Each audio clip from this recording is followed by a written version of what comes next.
കോതമംഗലം കുട്ടൻപുഴ ഉരുളൻതണ്ണിയിൽ യുവാവിനെ കാട്ടാന ചവിട്ടിക്കൊന്നതിൽ ശക്തമായ പ്രതിഷേധം.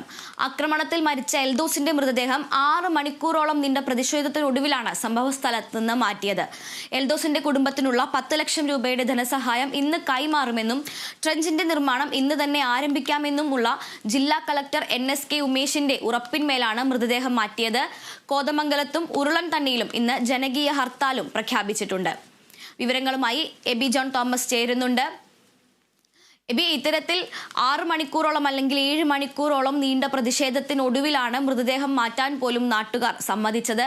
എന്തെല്ലാമാണ് കളക്ടർ നൽകിയ ഉറപ്പുകൾ? അതുപോലെ തന്നെ ഇന്ന് എന്തെല്ലാം നടപടികളായിരിക്കും ഉണ്ടാവുക? അതുല്യ, ഇന്നലെ അർദ്ധരാത്രിയോടുകൂടിയാണ് ഈ വലിയ രീതിയിലുള്ള പ്രതിഷേധം അവസാനിപ്പിക്കാൻ നാട്ടുകാർ തയ്യാറായത്. അത് കളക്ടർ MLA മാർ തുടങ്ങിയിട്ടുള്ള ആളുകളൊക്കെ തന്നെ നേരിട്ട് വന്ന് നിരവധി തവണ നാട്ടുകാരോട് സംസാരിച്ച് അനുനയപ്പെടുത്തിയതിനു ശേഷമാണ് ഈ പ്രതിഷേധം അവിടെ അവസാനിക്കുന്ന ഒരു നിലയുണ്ടായത്. തുടർന്നാണ് ഈ 7 മണിക്കൂറോളം നീണ്ടുന്ന പ്രതിഷേധം അവസാനിപ്പിക്കാൻ തയ്യാറാവുകയും തുടർന്ന് മൃതദേഹം ആ സ്ഥലത്ത് നിന്ന് മാറ്റാൻ പോലും ആളുകൾ അനുവദിക്കുകയും അതിനെ തുടർന്ന് ആ ചർച്ചയെ തുടർന്നായിരുന്നു. അതിനുശേഷം നിരവധിയായിട്ടുള്ള ഉറപ്പുകൾ കളക്ടർ നൽകുകയും ചെയ്തു. അതിന്റെ അടിസ്ഥാനത്തിലാണ് ഈ ഒരു പ്രതിഷേധത്തിൽ നിന്നും നാട്ടുകാർ പിന്നോട്ട് പോയത്. അവിടെ ഒരു ട്രെഞ്ചുകളുടെ നിർമ്മാണമാണ് പ്രധാനമായും ഇവർ ആവശ്യപ്പെട്ടിരുന്നത്. ഒപ്പം തന്നെ അവിടെ വൈദ്യുതി ലൈറ്റുകളൊന്നും തന്നെ ഉണ്ടായിരുന്നില്ല. ആ പ്രദേശങ്ങളിൽ ഇരുട്ട് നിൽക്കുന്ന ഒരു സാഹചര്യമാണ് നിലവിലുള്ളത്. അത് നിരവധി തവണ അവിടെ ഇത്തരത്തിൽ വൈദ്യുതി വിളക്കുകൾ സ്ഥാപിക്കണമെന്നും ഒപ്പം തന്നെ അവിടെ ഫെൻസിംഗ് സംവിധാനം ഏർപ്പെടുത്തണം തുടങ്ങിയിട്ടുള്ള ആവശ്യങ്ങളൊക്കെ തന്നെ നാട്ടുകാർ ആവശ്യപ്പെട്ടിരുന്നു. ഈ ആവശ്യങ്ങളൊന്നും തന്നെ വനംവകുപ്പ് ഉദ്യോഗസ്ഥരോ ചെവിക്കോട്ടില്ല എന്നുള്ളതാണ് നാട്ടുകാർ പ്രധാനമായി ഉന്നയിക്കുന്ന പരാതി. ഇതിനൊക്കെയും ഒരു പരിഹാരം കാണുമെന്നാണ് കളക്ടർ ഇന്നലെ നൽകിയിരിക്കുന്ന ഉറപ്പ്. ഇന്നലെ തന്നെ 10 ലക്ഷം രൂപ ഈ കുടുംബത്തിന് വാഗ്ദാനം ചെയ്തിരുന്നു, നൽകി നഷ്ടപരിഹാര തുകയായി പറഞ്ഞിരുന്നു. അതിൽ 5 ലക്ഷത്തിന്റെ ചെക്ക് അവിടെ വെച്ച് നൽകുകയും ചെയ്തു. ബാക്കി തുക ഇന്ന് നൽകും. ഒപ്പം തന്നെ ഈ സോളാർ ഫെൻസിംഗിന്റെ ജോലികൾ 21-ാം തീയതി ആരംഭിക്കുമെന്നാണ് കളക്ടർ നൽകിയിരിക്കുന്ന ഉറപ്പ്. ഒപ്പം തന്നെ അവിടെ ഈ തൂക്ക് സോളാർ വേലുകൾ സ്ഥാപിക്കുമെന്നുള്ള ഉറപ്പും നൽകിയിട്ടുണ്ട്.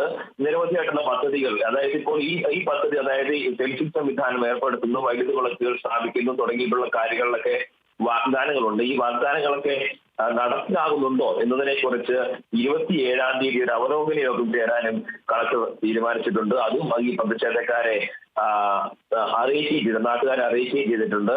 ഇത്തരത്തിലുള്ള ഉറപ്പുകളൊക്കെ ലഭിച്ചതിന് ശേഷമാണ് മൃതദേഹം ഈ കോതമംഗലത്തെ ആശുപത്രിയിലേക്ക് മാറ്റാൻ ഈ നാട്ടുകാർ തയ്യാറായത്. പോസ്റ്റ്മോർട്ടത്തിന് ശേഷം ഇന്ന് മൃതദേഹം ബന്ധുക്കൾക്ക് വിട്ടു നൽകും. ഇന്ന് വലിയ രീതിയിലുള്ള പ്രതിഷേധം, അതായത് ഇത്തരത്തിൽ കഴിഞ്ഞ ദിവസം നമ്മൾ ഇന്നലെ അർദ്ധരാത്രി കണ്ടതുപോലുള്ള വലിയ പ്രതിഷേധങ്ങളിലേക്കല്ല, മറിച്ച് പ്രതിഷേധ പരിപാടികളൊക്കെ തന്നെ ഉണ്ടാകും. ഹർത്താൽ ഉൾപ്പെടെയുള്ള ഒരു രീതിയിൽ പ്രതിഷേധങ്ങൾ നടത്താൻ തന്നെയാണ് പ്രതിഷേധ റാലി, ആ നിലയ്ക്കുള്ള കാര്യങ്ങളൊക്കെ തന്നെ ഇന്നലെ പ്രഖ്യാപിച്ചിരുന്നത്. അതിലൊന്നും തന്നെ മാറ്റം ഉണ്ടാകില്ല എന്നാണ് നാട്ടുകാർ ഇപ്പോൾ അറിയിച്ചിരിക്കുന്നത്. ഈ സംഭവ സ്ഥലത്തേക്ക് എത്തി കളക്ടർക്ക് നേരെയും MLA-മാർക്ക് നേരെയും വലിയ രീതിയിൽ പ്രതിഷേധമാണ് നാട്ടുകാർ ഇന്നലെ ഉയർത്തിയത് എന്നുള്ളതാണ്. ഒരുപാട് സമയം നീണ്ടു നിൽക്കുന്ന ചർച്ചകൾ ഒക്കെ തന്നെ നടത്തേണ്ടി വന്നു. അതിനുശേഷമാണ് ഇത്തരത്തിലുള്ള സമവായത്തിലേക്ക് എത്തുകയും ചെയ്തിരുന്നത്. എന്തായാലും ഇന്ന് ഇത്തരത്തിൽ കുട്ടമ്പുഴ, അവിടെ ഈ കോതമംഗലം പ്രദേശങ്ങളിൽ ഈ കുട്ടമ്പുഴയിൽ പ്രതിഷേധം നടത്തുമെന്ന് തന്നെയാണ് ഇപ്പോൾ ഈ നാട്ടുകാർ പറഞ്ഞിരിക്കുന്നത്. ഇത്തരത്തിലുള്ള സംഭവങ്ങൾ ഇത് നിരവധി തവണ ഈ ആവശ്യങ്ങളെല്ലാം തന്നെ ഉണ്ടായിട്ടും അതിലൊന്നും തന്നെ നടപടികൾ ഉണ്ടാകുന്നില്ല എന്നുള്ളതാണ് പ്രധാനമായി നാട്ടുകാർ ചൂണ്ടിക്കാണിക്കുന്ന കാര്യം. ഇത്തരത്തിൽ ഒരാളുടെ ജീവൻ പോലും നഷ്ടപ്പെടേണ്ട സാഹചര്യം വരേണ്ടി വന്നു. ഇത്തരത്തിൽ ചില ഉറപ്പുകളെങ്കിലും നൽകാനായിട്ട്. അതാണ് ഈ നാട്ടുകാരെ ഇത്തരത്തിൽ രോഷാകുലരാക്കുന്നത്. കാട്ടാനയുടെ ആക്രമണം, വന്യജീവികളുടെ ആക്രമണം, ഇതെല്ലാം കൊണ്ട് പൊറുതിമുട്ടി ജീവിക്കുന്ന ആളുകളാണ് ഈ കോതമംഗലം കുട്ടമ്പുഴ പ്രദേശങ്ങളിലുള്ളത്. വനത്തോട് ഏറ്റവും ചേർന്ന് കിടക്കുന്ന പ്രദേശമാണ്. അതുകൊണ്ട് തന്നെ അവിടെ സ്ഥിരമായി കാട്ടാനകളുടെ ഒറ്റപ്പെട്ട് കൂട്ടമായിട്ടുള്ള ആക്രമണങ്ങളൊക്കെ തന്നെ ഉണ്ടാകുന്നതും പതിവാണ്. കൃഷി ഉൾപ്പെടെയുള്ള സംഗതികൾ നശിപ്പിക്കുക, അത്തരത്തിലുള്ള കാര്യങ്ങളൊക്കെ തന്നെ പലകുറി നമ്മൾ വാർത്തയായി നൽകിയിട്ടുമുണ്ട്.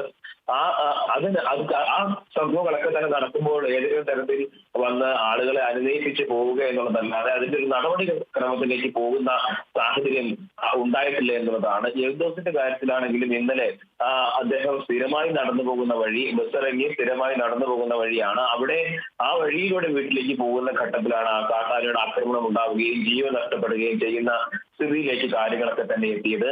ആ പ്രദേശത്ത് വൈദ്യുതി വിളക്കുകൾ സ്ഥാപിക്കുന്നതിന് വേണ്ടി നടപടികളൊന്നും തന്നെ ഉണ്ടായിരുന്നില്ല. അവിടെ ഫെൻസിംഗ് സംവിധാനം ഏർപ്പെടുത്തണമെന്ന് നാട്ടുകാർ പലകുറി ആവശ്യപ്പെട്ടതാണ്. പക്ഷേ അതിനോടൊക്കെയും മുഖം തിരിഞ്ഞ നടപടിയാണ് വനംവകുപ്പിന്റെ ഭാഗത്തുനിന്ന് ഉണ്ടായത് എന്നുള്ളതാണ് നാട്ടുകാർ ആരോപിക്കുന്നത്. അതുകൊണ്ട് തന്നെയാണ് ഇത്തരത്തിലൊരു ദുരന്തത്തിലേക്ക് കാര്യങ്ങൾ എത്തുകയും ചെയ്തിരിക്കുന്നത് എന്നായിരുന്നു നാട്ടുകാർ കഴിഞ്ഞ ദിവസം പറയുന്നത്. എന്തായാലും മൃതദേഹം ഇപ്പോൾ ആശുപത്രിയിലാണുള്ളത്. അവിടെ നിന്ന് പോസ്റ്റ്മോർട്ടം സ്റ്റേഷൻ തന്നെ പിരിച്ചുവിട്ടുന്നുണ്ട്. അതുകൊണ്ട് എബി, കുട്ടമ്പുഴയിൽ കാട്ടാന ആക്രമണത്തിൽ യുവാവിന്റെ ജീവൻ നഷ്ടമായി. ഏറെ നേരത്തെ പ്രതിഷേധത്തിനൊടുവിലാണ് നാട്ടുകാർ മൃതദേഹം മാറ്റാൻ അനുവദിച്ചത്. ഇന്ന് എന്തായാലും ജനകീയ ഹർത്താൽ പ്രഖ്യാപിച്ചിട്ടുണ്ട്. കൊച്ചിയിൽ നിന്ന് എബി ജോൺ തോമസ് ആണ് വിവരങ്ങൾ നൽകിയത്.